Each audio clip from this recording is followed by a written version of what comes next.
welcome back everyone to more BallyDung Wrestling's Naughty or Nice 4. I am the Rugged Rebel, and this next match is going to be a Hell in a Cell match. And here we see Dark Leader. And Dark Leader, his evil dark powers have seemingly been growing here tonight, as they seem to have been getting stronger and stronger as the night's gone on. And we've seen some of that influence already here at Naughty or Nice 4. Dark Leader, of course, he leads the Disciples of Darkness, and Dark Princess is by his side. And we found out that when Winter and Goth Girl disappeared for some time from BallyDung Wrestling, that it was Dark Leader and Dark Princess which took Goth Girl and Winter as somewhat hostages. And now it appears that Winter and Goth Girl are doing Dark Leader's bidding, he and Dark Princess, and I guess they said they have a plan for Goth Girl and Dark Princess, whatever that plan appears to be. And also, they seemingly now have their sights set on Charade, which probably won't make the One very happy. And of course, the One, you don't really want to cross paths with him and get him angry and going, because the One, he is a good competitor, and the One already was successful earlier tonight, becoming the new NCW champion, defeating Eliminator 2 for that belt. And I've heard JBL was none too pleased about that because of the money that he and the two invested in everything. And apparently JBL did not want the One to win the NCW title. He would have gladly taken anybody else to win the NCW title, but not the One, because I guess they have some issues between them that need to be worked out at some point in time. But the One is officially the NCW champion. The contracts have been looked over, and apparently JBL tried to get it all thrown out, but the contract is legal. It was signed, sealed, delivered, and there is nothing that JBL can do to override what happened earlier tonight. Despite owning NCW, he's going to have to put up with the One as the NCW champion, like it or not. As here we see Shane McMahon and Vince McMahon in this matchup, along with Dark Leader. And what a way for BallyDung Wrestling's big event, the last show, the last big event of 2014 here tonight. And we have there's a few other matches still to get to, but to see a Hell in a Cell, two ladder matches, and all these other matches that have already happened, the fans are getting spoiled here around the holiday season.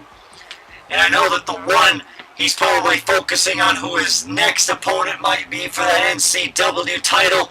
JBL wanted to sign the One to defend that title tonight, but apparently the lawyers and everything for Brutal Impact are not allowing that to happen. They said that JBL cannot force the One to compete tonight after going through a brutal match already.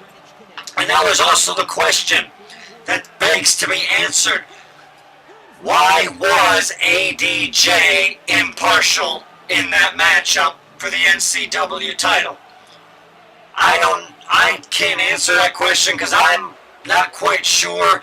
I know that ADJ and One and Brutal Impact, they've all had their differences amongst themselves.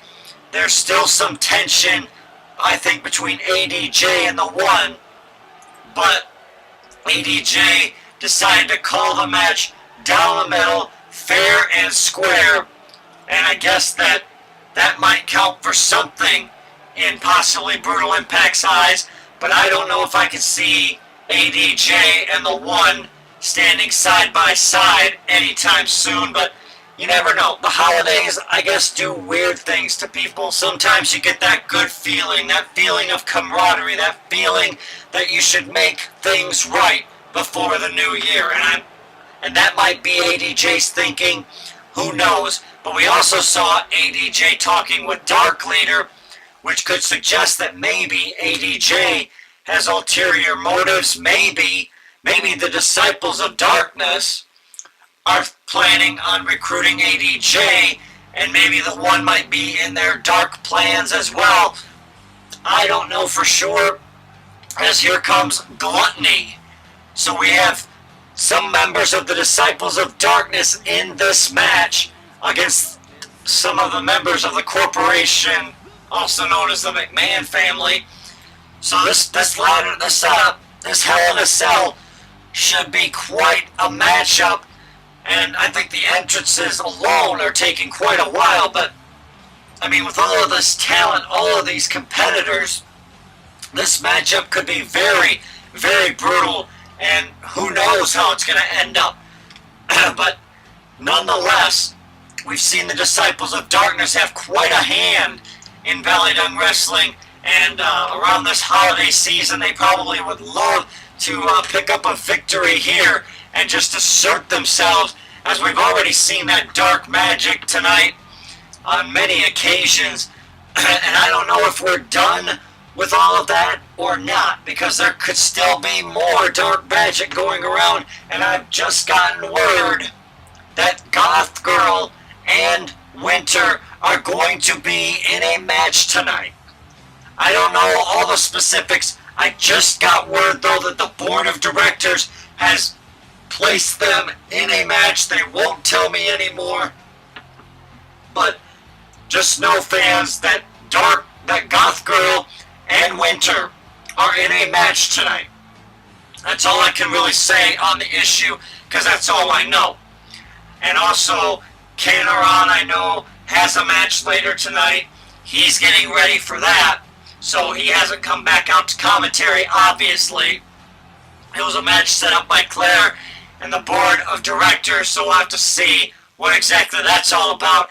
As here comes Monty, the friendly, deadly anti-beast. I don't know what's so friendly about a deadly anti-beast, but I heard he does kids' parties and stuff.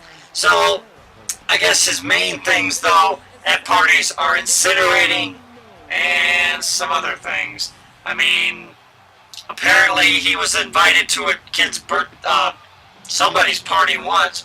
He incinerated all the person's friends, and then basically he was holding the guest hostage for I think it was 10 slaughtered and deboned calves with barbecue sauce and some wet naps.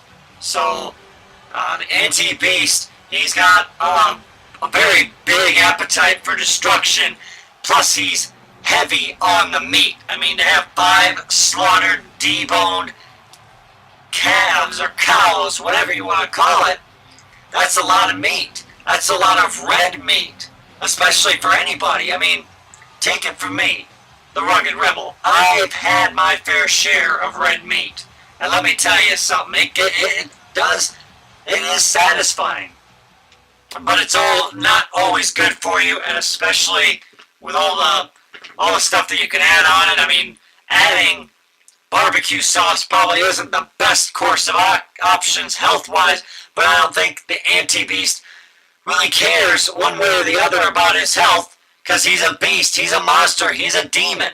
Why should he care, as it looks like Shane just suplexed his father, Vince, right through a door, a side of the cell, and the cell is already broken and given way.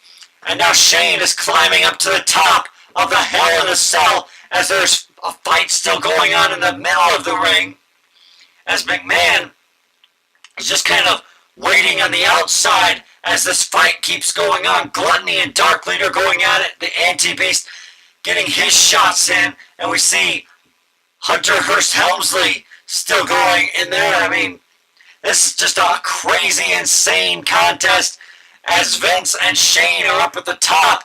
As Vince, what's he gonna do to Shane? He's got him, sidewalk slam on the top of that cell. And Vince and Shane, they've had a little bit of a rivalry over Stephanie McMahon. Of course, Stephanie is Shane's sister, Vince's daughter, and also Hunter's wife. So there's been a whole lot of stuff going on in BallyDung Wrestling concerning Stephanie McMahon, where her allegiance lies, who she's closer to. But it seems like as of late, she's closer to Rugged Rebel Leader, who is her alleged son. He is the alleged son of Rugged Rebel and Stephanie McMahon. Apparently there was some DNA that was taken to create Rugged Rebel Leader, and it was Rugged Rebel's DNA, or my DNA actually, I should say. I don't know, fans, I'm kind of still messed up after my last match, so I know that some of the stuff I've been saying might be taken out of context and everything, but I mean, when you've wrestled matches like I have, you've wrestled a lot of tough matches. When you fight the world's most dangerous man, you're bound to have something wrong with you. But of course, Stephanie McMahon is close to Rugged Rebel Leader, and Rugged Rebel Leader, I know the DNA matches, as now, Gluttony almost, I think, had Vince McMahon defeated in this matchup, but all of the stuff that's been going on tonight, it's been a crazy night. A lot of alcohol has been given out backstage, let me tell you. They brought in vodka, they brought in wine, beer, whatever you could want to drink is backstage, but you have to be at least of legal drinking age. And so if you're not of legal drinking age, the servers backstage will not give you anything, but there's also plenty of food. There is a big, fancy holiday meal that has been provided to everybody in BallyDung Wrestling here on this holiday show. And, BallyDung Wrestling, I think, has gone all out tonight for everybody in this, at this event. And everybody wants to compete in an event like this. Who would not want to compete at Naughty or Nice 4? There's just so much that's gone on already, though, tonight that I think could change the face of where BallyDung Wrestling is. Dark Leader was trying to go for a submission there on Shane. And Shane and, somebody else got busted open. We've seen a lot of blood spilled here tonight already as Dark Leader was going for a submission on Shane. Sorry, fans, about the commentary for this match. It's kind of off because the lighting is just so dim. And with that cage blocking and obstructing the vision a little bit, that's only adding to the vision issues in this match. But, it's a very good match. I can't complain about the way these competitors are just going all out on each other here for the fans. And the way that everybody just keeps going at each other. Triple H was going after Dark Leader. Now he's going after Shane, taunting Shane a little bit. And I really don't know who's going to pull it off here, but Vince was almost pinned there. And now Triple H picks up Shane. Shane fighting back as the anti-beast with a tombstone pile driver to Gluttony. 1, 2, no, I don't think that was a 3. And now a pinfall on Shane by Dark Leader. And I still don't think that anybody has gotten a pinfall yet because everybody keeps breaking it up. This is one of those things they called a six-pack a six-pack Hell in a Cell, or in some games they've called it the Armageddon Hell in a Cell, because that was the event that it took place at. But a six-pack Hell in a Cell with 6 competitors, and everybody's fighting it out. I believe it's the first pinfall that wins as Vince has Hunter hooked. He has the leg hooked, and I don't think he got it. Mr. McMahon got the 3. Shane a little late there to try to break up the pinfall, but it was first fall wins. So Mr. McMahon pulls off an impressive victory here, basically upsetting Hunter Hearst Helmsley here tonight. And that's got to make Stephanie McMahon proud of her father for overcoming the odds and winning this match. But, it was an amazing match all around. And kudos to all the competitors in this match. They fought hard, but in the end, Mr. McMahon outlasted everyone, and there he's got a cut above his eye, above his forehead. He's going to have to probably get stitches on that or get it looked at, get it bandaged up. But nonetheless, he wins this match, and Hunter still can't believe that he was defeated in this matchup, but that's the way it goes sometimes. Vince McMahon, Mr. McMahon, whatever you want to say, victorious here tonight, as he'll continue to celebrate this victory probably well into the night. But he'd also better beware of the Dark Leader and the Disciples of Darkness. They're probably going to want revenge.